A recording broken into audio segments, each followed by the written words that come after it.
तो चलिए आज की इस वीडियो में हम जो है क्षेत्रमिति का बहुत ही इम्पोर्टेंट क्वेश्चन जो है आपके सामने यहाँ पे एक सॉल्व करने वाले हैं, जो कि आपके एग्ज़ाम के लिए जो है बहुत ज़्यादा इम्पोर्टेंट होगा। तो इस क्वेश्चन को आपको करके ही जाना है, ठीक है। तो चलिए हम यहाँ पे शुरुआत करते हैं जल्दी से। यदि चैनल पे नए आए हैं तो जल्दी से इसको जो है लाइक कर दीजिएगा और सब्सक्राइब कर दीजिएगा। यहाँ पे क्या दिख रहा है उसको ज़रा समझिएगा।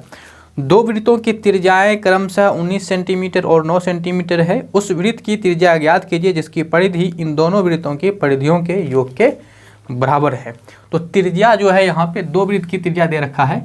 मान लीजिए कि पहली वृत्त की त्रिज्या R1 बराबर जो है यहाँ पे 19 सेंटीमीटर है और दूसरी वृत्त की त्रिज्या R2 ले लेते हैं जो कि यहाँ पे 9 सेंटीमीटर है।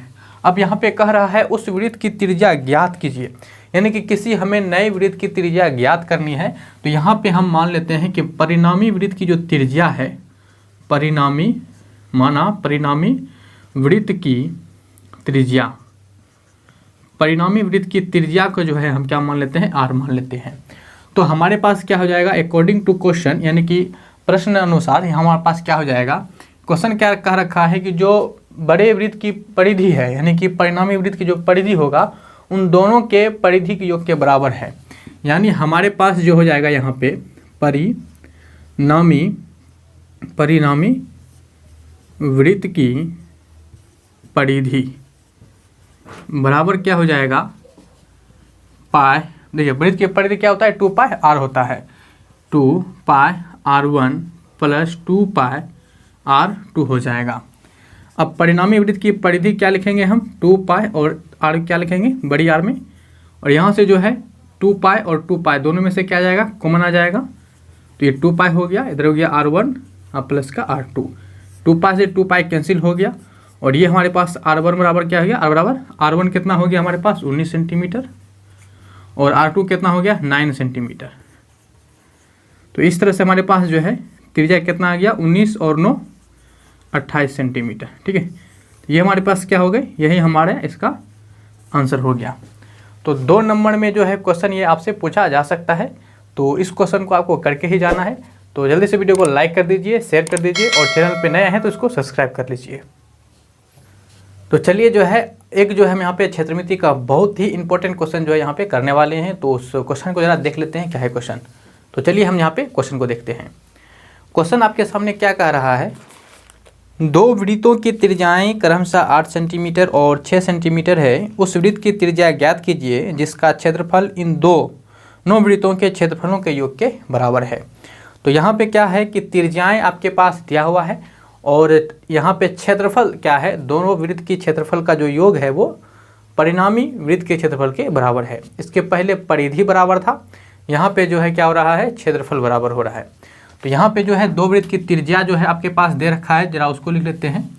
तो दो वृत्त की त्रिज्या, एक वृत्त की त्रिज्या को हम R1 ले लेते हैं, ठीक है। तो दो वृत्त की त्रिज्या कितनी कितनी है, 8 और 6 है। तो एक का ले लेते हैं 8 सेंटीमीटर और दूसरे वृत्त की त्रिज्या को हम ले लेते हैं 6 सेंटीमीटर। अब परिणामी वृत्त की त्रिज्या मान लेते हैं, परिणामी वृत्त की त्रिज्या को जो है हम क्या मान लेते हैं, बड़ी R मान ले लेते हैं, ठीक है। क्या ले लेते हैं, बड़ी R। तो अब यहाँ पे क्या करना है, अकॉर्डिंग टू क्वेश्चन हमारे पास क्या कहा गया है कि जो परिणामी वृत्त की त्रिज्या है, परिणामी वृत्त का जो क्षेत्रफल है, सॉरी त्रिज्या बोल देते क्षेत्रफल, वो दोनों वृत्त के क्षेत्रफल के योग के बराबर है। तो दोनों वृत्त, एक वृत्त कितना है, तो वृत्त का क्षेत्रफल क्या होता है, पाई R स्क्वायर होता है। तो ये पाई R का स्क्वायर, R1 का स्क्वायर प्लस पाई R2 का स्क्वायर। अब यहाँ से हम क्या लिख सकते हैं, वृत्त का क्षेत्रफल क्या होता है, पाई R स्क्वायर, ये पाई, परिणामी वृत्त की जो त्रिज्या है वो बड़ी R लेंगे तो ये बड़ी R का स्क्वायर, और इसमें से जो है पाई कॉमन आ जाएगा और हमारे पास R1 का स्क्वायर प्लस R2 का स्क्वायर। तो यहाँ से हमारे पास क्या हो जाएगा, पाई से पाई कैंसिल आउट हो जाएगा, ये R स्क्वायर बराबर R1 कितना है 8, तो ये 8 का स्क्वायर हो जाएगा, अब प्लस R2 कितना है 6, तो ये 6 का स्क्वायर हो जाएगा, ठीक है। और ये हमारे पास क्या हो जाएगा, सेंटीमीटर में स्क्वायर। तो हमारे पास क्या हो जाएगा, R1 का स्क्वायर 8 8 64, 8 4 के 36, ये कितना हो जाएगा 100। 100 को हम क्या लिख सकते हैं, 10 का स्क्वायर। ठीक है। इसलिए हमारे पास आर का मान कितना आ जाएगा, 10 सेंटीमीटर आ जाएगा। आर का मान कितना आ जाएगा, 10 सेंटीमीटर। यही हमारे पास क्या हो जाएगा, इसका आंसर हो जाएगा। ठीक है, तो इस तरह से जो है हम इसको सिंपल सा बना सकते थे। बहुत ही अच्छा क्वेश्चन था ये। जो है क्वेश्चन आपके एग्जाम में आने की इसकी भरपूर संभावना है। तो इस क्वेश्चन को जो है आप करके ही जाएंगे। तो वीडियो को जल्दी से क्या करिए, लाइक कर दीजिए, चैनल को सब्सक्राइब कर दीजिए और इस वीडियो को शेयर कर दीजिए। चलिए फिर जो है नेक्स्ट क्वेश्चन को देखेंगे। तो चलिए अब जो है हम थोड़ा एक इम्पोर्टेंट क्वेश्चन फिर से देखते हैं कि जो आपके एग्ज़ाम में आने के लिए बहुत ही ज़्यादा इंपॉर्टेंट होगा ये एग्ज़ाम में, जो आपकी एग्ज़ाम देने के लिए जा रहे हैं। तो इस क्वेश्चन को आप करके जाएंगे जो कि 2 नंबर क्वेश्चन के लिए इंपॉर्टेंट होगा। तो आपके सामने क्वेश्चन क्या कर रहा है, 6 सेंटीमीटर त्रिज्या वाले एक वृत्त के त्रिज्याखंड का क्षेत्रफल ज्ञात कीजिए जिसका कोण जो है 60 डिग्री है। तो त्रिज्याखंड का क्या करना है, क्षेत्रफल निकालना है। इसमें जो है त्रिज्याखंड का क्षेत्रफल निकालना, जरा समझिएगा। मान लिया जाए कि ये हमारे पास क्या है, त्रिज्याखंड है। इस तरह का त्रिज्याखंड बनता है। ये एंगल जो है आपके पास दे रखा है 60 डिग्री। एंगल कितना दे रखा है, 60 डिग्री दे रखा है। और जो त्रिज्या है, त्रिज्या कौन होगा, तो यहाँ से लेके यहाँ तक की ये जो दूरी है यही आपकी त्रिज्या होगा। कितना दे रखा है, 6 सेंटीमीटर दे रखा है। तो ये भी आपका 6 सेंटीमीटर त्रिज्या होगा। और ये पूरे का हमें क्या करना है, क्षेत्रफल निकालना है। यानी जो आपके पास दिया गया है उसको जरा एक बार आप लिख लीजिए। जो दिया है उसको लिख लीजिए। क्या दिया है, त्रिज्या दिया हुआ है। तो त्रिज्या को हम नोट कर लेते हैं कि त्रिज्या जो है r बराबर 6 सेंटीमीटर दिया हुआ है। और कोण दिया हुआ है, कोण जिसको हम थीटा से लिख लेते हैं, जो कि 60 डिग्री का दिया हुआ है। अब हमसे जो है यहाँ पे त्रिज्याखंड का क्षेत्रफल पूछा है। तो अब हम यहाँ से क्या कर देंगे अकॉर्डिंग टू क्वेश्चन के हिसाब से चलेंगे। त्रिज्याखंड का क्षेत्रफल, त्रिज्याखंड का क्षेत्रफल। इस फिगर का हमें यहाँ पे कोई काम है नहीं, आप बना सकते हैं, अच्छा रहेगा यदि आप बना देते हैं तो। ठीक है, जगह के कारण, कमी के कारण से हम यहाँ पे इसको थोड़ा हटा देते हैं। त्रिज्याखंड का क्षेत्रफल आपको याद होना चाहिए क्या होता है, थीटा बटे 360 पाई आर का स्क्वायर। अब इसी पे जो है आपको वैल्यू क्या करना है, बैठा देना है। ठीक है, तो ये थीटा का मान कितना हो जाएगा, 60 डिग्री। तो 60 बटे का 360 इंटू पाई का मान अपने मन से लेंगे 22/7 और आर का मान जो यहाँ पे 6 गुना 6 हो जाएगा।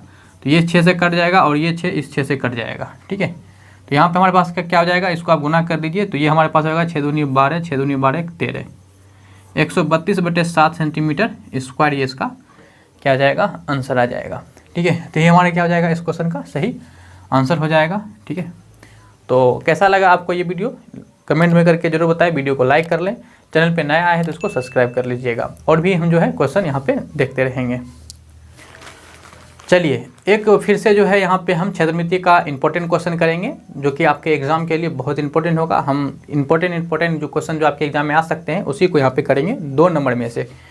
ठीक है, तो 2 नंबर में से क्वेश्चन आपसे क्या पूछा जा सकता है, एक वृत्त के चतुर्थांश का क्षेत्रफल ज्ञात कीजिए जिसकी परिधि जो है 22 सेंटीमीटर हो। ठीक है, तो यहाँ पे वृत्त का चतुर्थांश ज्ञात करना है और परिधि जो है 22 सेंटीमीटर दिया हुआ हो। तो इस क्वेश्चन को सॉल्व कैसे करेंगे उसको समझिए। पहले तो सॉल्व देखिए, जब भी मैं सॉल्व कीजिए तो पहले लिख दीजिए दिया गया क्या है। इससे क्या हो जाएगा, आपको आसानी मिल जाएगा सॉल्व करने में। क्या दिया हुआ है, तो वृत्त की परिधि दिया हुआ है। तो वृत्त की परिधि, वृत्त की परिधि कितना दे रखा है, 22 सेंटीमीटर। अब यहाँ से जो है आपको समझ में आ गया होगा कि ये जो वृत्त की परिधि लिखा हुआ है, आपने पहले से ही वृत्त की परिधि का फार्मूला याद रखा होगा। क्या होता है, 2 पाई आर। 2 पाई आर का वैल्यू कितना दे रखा है, 22। अब यहाँ से जो है आप सॉल्व कर लीजिए। 2 हो गया, पाई का मान 22/7 और आर का मान हमें पता नहीं है, तो हम यहाँ पे आर ही लिख देंगे और बराबर का 22। तो इस 22 से ये 22 हमारे पास कैंसिल आउट हो जाएगा और इस तरह से हमारे पास जो त्रिज्या आ जाएगा वो 7/2 या फिर इसी को हम जो है क्या लिख सकते हैं, 3.5 सेंटीमीटर। ठीक है, अब यहाँ से आपसे कहा गया है कि चतुर्थांश का क्षेत्रफल निकालिए। तो अब हम क्या करेंगे जरा उसको समझिएगा। अब हम क्या करेंगे, चतुर्थांश का क्षेत्रफल, चतुर्थांश का क्षेत्रफल। तो चतुर्थांश का क्षेत्रफल का फॉर्मूला आपको पता होना चाहिए क्या होता है, 1/4 पाई आर का स्क्वायर। तो 1/4 हो गया, पाई का मान 22/7 और आर का मान जो है यहाँ पे 7/2। तो ये 7/2 और गुना 7/2 लिख सकते हैं इसको। यहाँ से क्या हो जाएगा, इस 7 से ये 7 जो है एक बार में कैंसिल हो जाएगा और इस तरह से यहाँ पे देख सकते हैं ये 2 से जो है 11 बार में ये 22 कैंसिल हो जाएगा। तो 11 गुना 7 हमारे पास ये कितना हो जाएगा 77 हो जाएगा, और नीचे में जो है 4 दूनी 8 हो जाएगा। यही हमारे पास क्या हो जाएगा चतुर्थांश का क्षेत्रफल है, इसलिए सेंटीमीटर स्क्वायर हो जाएगा। तो इसको जो है आसानी से इस तरह से हम सोल्व कर सकते हैं। बहुत ही ज़्यादा ये आपके एग्ज़ाम के लिए जो है VVI है, तो इसको जो है आप बिल्कुल नहीं भूले, नज़रअंदाज आप इसे नहीं कर सकते हैं। तो इस क्वेश्चन को आपको रिवाइज करके जाना है, आराम से प्रैक्टिस करके जाना है। यहाँ से जो है आपको 2 मार्क्स जो है देखने को निश्चित रूप से मिल सकते हैं। ठीक है, तो एग्ज़ाम पैटर्न के हिसाब से ये क्वेश्चन जो है आपके लिए आ सकता है इस तरह का, तो इसको करके जाएंगे। तो कैसा लगा वीडियो आप हमें जो है कमेंट बॉक्स में ज़रूर बताएं। यदि कोई डाउट भी रह जाता है तो बताएं। यदि आपका कोई क्वेश्चन भी रह जाता है तो आप अपना क्वेश्चन का डाउट भी जो है कमेंट बॉक्स में हमसे आप पूछ सकते हैं। समय मिलने पे उस पर हम ज़रूर गौर करेंगे। ठीक है, तो चलिए जो है आपके सामने फिर से एक इम्पोर्टेंट क्वेश्चन लेके आए हैं। इस क्वेश्चन को भी ज़रा आप देखिए, यहाँ से भी क्वेश्चन इंपॉर्टेंट है, इसको भी अच्छा से समझिएगा। ठीक है, वीडियो को पूरा देखें ताकि आपको अच्छे से समझ में आ सके। जैसा कि फिगर में यहाँ पे दिया हुआ है और आपसे कह रहा है कि ये जो छायांकित भाग है इसका क्षेत्रफल निकालना है, जिसमें से आपको जो है छोटी त्रिज्या जो है 7 सेंटीमीटर दिया हुआ है और बड़ी त्रिज्या जो है 14 सेंटीमीटर दिया हुआ है। यानी इसका मतलब ये हुआ कि जो छोटी त्रिज्या है यहाँ से लेके यहाँ तक ये आपको 7 सेंटीमीटर दिया हुआ है, और यहाँ से लेके यहाँ तक यानी O से लेके A तक की जो त्रिज्या है वो 14 सेंटीमीटर दिया हुआ है। और आपसे जो यहाँ पे छायांकित भाग का क्षेत्रफल पूछा है। तो चलिए जो है इसको देखते हैं कैसे निकालते हैं। आप यदि फिगर को गौर से देखेंगे तो हमें ये छायांकित भाग का क्षेत्रफल निकालना है। तो हम क्या करेंगे, इस पूरे में से जितना पूरा है इस टोटल में से हम क्या करें, यदि सिर्फ ऊपर वाले भाग को घटा दें, उससे हटा दें तो हमारा ये बचेगा। समझ में आ रही बात? मेरा कहने का मतलब ये है इस पूरे फिगर में से यदि हम जो है इस ऊपर वाला भाग को काट के हटा दें तो ये सिर्फ हमारा यही भाग बचेगा। तो इसी तरह से हम क्या कर लेंगे, इसको आसानी से निकाल लेंगे। ठीक है, तो पूरा हमारे पास जब लेंगे तो पूरा त्रिज्याखंड, 2 तरह का त्रिज्याखंड इसमें मिलेगा। एक तो यहाँ से लेके आपका OAC ये एक त्रिज्याखंड हो जाएगा, और बड़ा वाला और छोटा वाला त्रिज्याखंड हो जाएगा OBD, ये आपका छोटा त्रिज्याखंड हो जाएगा। तो हमें क्या करना है कि यहाँ पे बड़ा वाला त्रिज्याखंड में से छोटे वाले त्रिज्याखंड को घटा लेंगे तो हमारे पास ये वाला भाग जो छायांकित है इसका क्षेत्रफल निकल के आ जाएगा। आप चाहें तो इसको एक साथ सॉल्व कर सकते हैं, या आप चाहें तो एक बार जो है बड़े वाले का त्रिज्याखंड निकाल लीजिए और एक बार छोटे वाले का निकाल लीजिए, और उसके बाद दोनों को घटा के बना सकते हैं। किसी भी तरह का दिक्कत नहीं होने वाला है। तो यहाँ पे क्या करने वाले हैं इसको ज़रा समझिए। तो यदि हम त्रिज्याखंड, चलिए हम जो है यहाँ पे लिख लेते हैं त्रिज्याखंड, नाम दे देना है क्योंकि बड़े वाला के निकाल रहे हैं। तो नाम क्या है बड़े वाले का, OAC, त्रिज्याखंड OAC का क्षेत्रफल लिख लेते हैं। और त्रिज्याखंड का क्षेत्रफल आपको पता है क्या होता है, θ/360 πr²। तो θ/360 πr²। तो थीटा कितना हो गया, ये हमारा जो है थीटा का वैल्यू हो गया। यहाँ पे लिख लेते हैं थीटा बराबर कितना हो गया 40 डिग्री। तो ये 40/360 और ये हो गया हमारा 22/7। और यहाँ पे चूँकि हम OAC बड़ी वाला लिए हैं तो यहाँ पे हम क्या ले लेंगे, बड़ी त्रिज्या लिख देंगे। तो बड़ी त्रिज्या कितना है 14, तो यहाँ पे हो जाएगा हमारा 14 गुना 14। तो यहाँ से हो जाएगा ये कट जाएगा कितना बार में, 9 बार में।